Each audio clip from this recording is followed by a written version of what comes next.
Do you ever feel like no matter what diet fad is on TV, they never actually work like they're supposed to? That's because none of those diets are truly meant for our bodies. Despite what humans have been taught throughout their lifetime, eating meat in your diet is unhealthy and unethical. Did you know that one of the leading etiologies of heart disease comes from meat consumption? That's right, even the organic grass-fed hamburger that we all buy at Whole Foods isn't that good for you. According to the FDA, processed red meat has been labeled as a carcinogenic. But how? Isn't meat supposed to make our bodies grow strong muscles?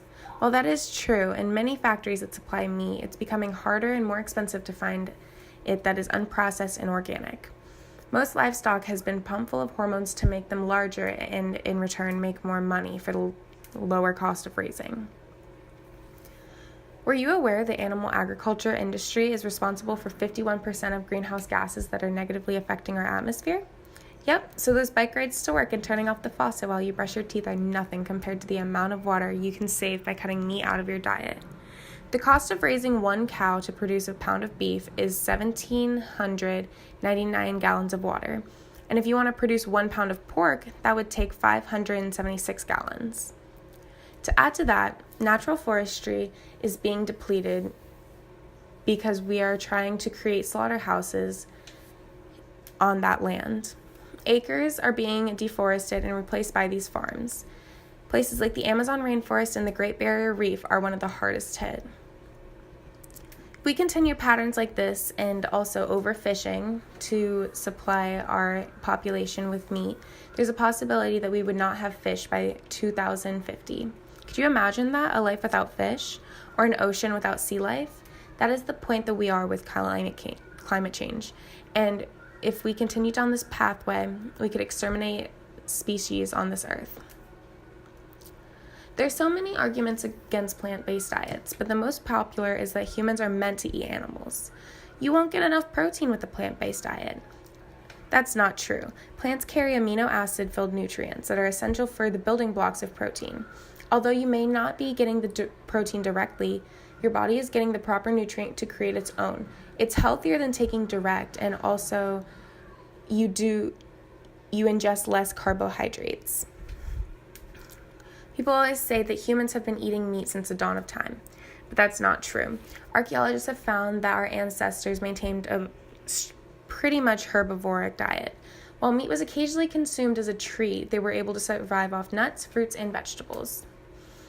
And my favorite is it's the circle of life. We're at the top of the food chain, but that's not true.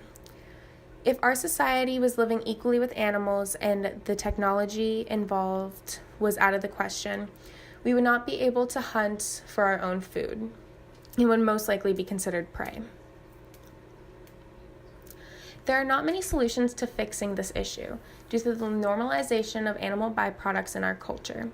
The only way to make a change with this is informing people of the benefits that come with a plant-based diet.